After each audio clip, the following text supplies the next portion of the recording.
This is insane! This is insane! Oh my god, no! Ah!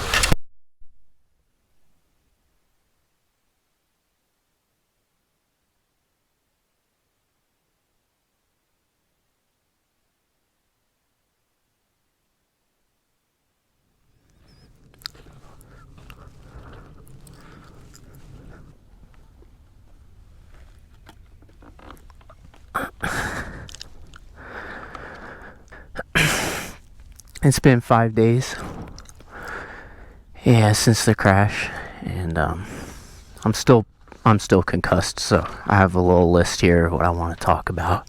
That was a long fall. I had already accepted halfway through the fall that I was going down, like when I was on top of the bars. And I keep thinking back, like if I didn't accept that I was going down, could I have saved it? It just all happened so quick. I landed almost entirely on my forehead right here, and on my face and on my right side.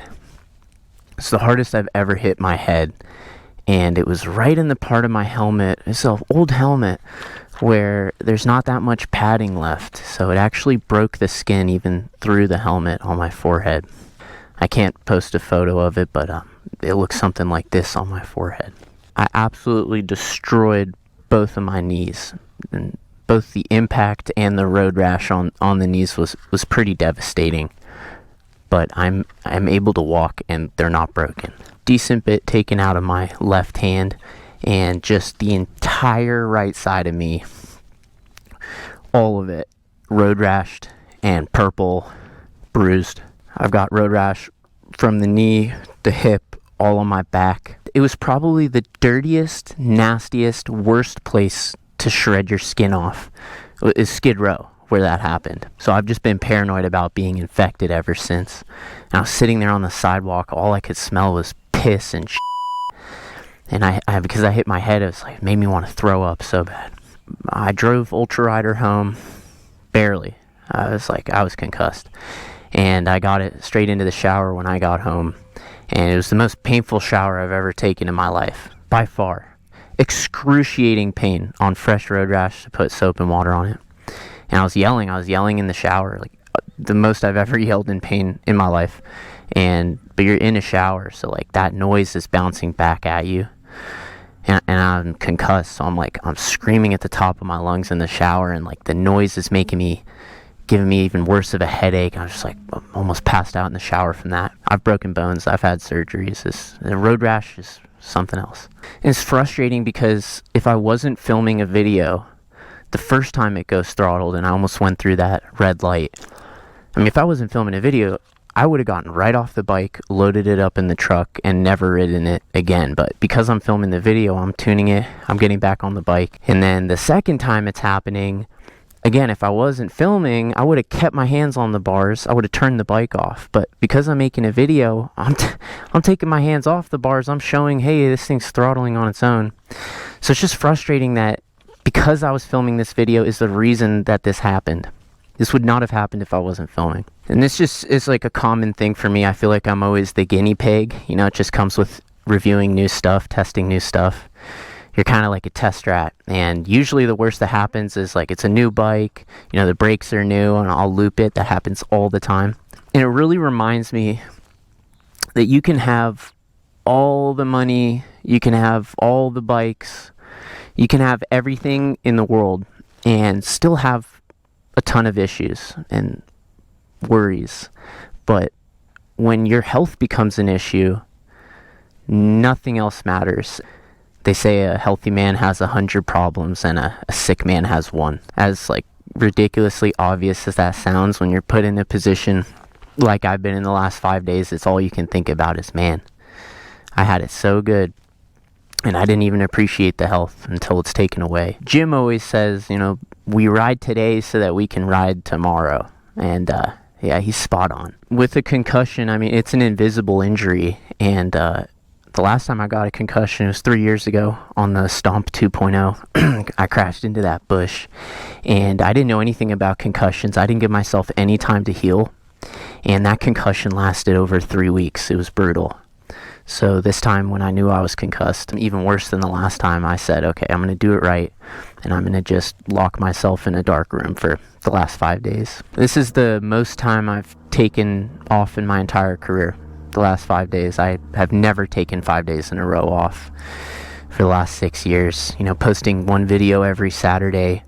It takes a week to make a video, so, you know, even the idea of taking one day off has not been an option for me. So being forced to take 5 days off like this has been like weirdly stressful and kind of disappointing that, you know, the one time I actually give myself a break, I'm like dying. And it doesn't look like it. Like I'm walking, I didn't break any bones, but the concussion, like I said, it's an invisible injury, and it's scary because you don't feel like yourself. You feel tired. I'll actually have my list here because I can't even tell you everything. You're confused. The smallest things are exhausting. Like even just thinking about something, you're just exhausted. I've had this headache. I'm sensitive to light, and I've totally lost my appetite. I've probably had 2,000 calories since the crash. Like anytime I put food in my mouth, I want to throw up. And it's not a good feeling when you don't feel like yourself. Like you are your brain, and when your brain's healing from an injury, it's like, it's scary. Just terrified to think what my head and brain and face would have looked like if I didn't have the full face helmet on. I fell directly on my face. I'm finally retiring my original helmet. I filmed over 400 videos with this one helmet. It's the only helmet I've ever used. I've already hit my head in it countless times, and you're supposed to replace it after hitting your head once. So I'm going to retire this like very sentimental helmet to me. It really feels like part of me. It is part of me. I might put it into a glass display case and hold on to it, but I'm wearing the new setup right now. Hopefully it doesn't look too different. I feel like the collarbone would have been the first to break. You should see how bruised I am on this side. Usually that ends up in a broken collarbone, but man, these vegan bones, they lasted this one. Been vegan like 10 years, so I'm sure if I broke my bone or a couple bones, people would be, oh, you need some milk. But did you know there's actually 50% more calcium in almond milk than in cow milk? But I just want to say thank you to the countless comments and messages and TikToks and posts about wishing me the best. I'm actually going to start crying. It really means a lot because it's scary and lonely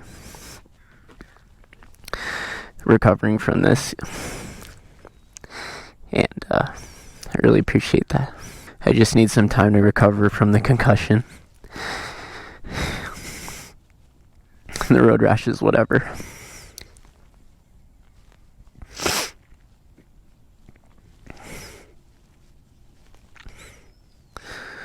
Just be safe out there. It's really dangerous, and I feel like a bad influence. Like I've been promoting this stuff, and it's so dangerous, and people die all the time doing it, and I've seen that, and it's so easy to think, oh, that wouldn't happen to me. So I just want you to take this as an opportunity to learn from this alongside me. Yeah. This helmet's giving me a headache. I gotta take it off.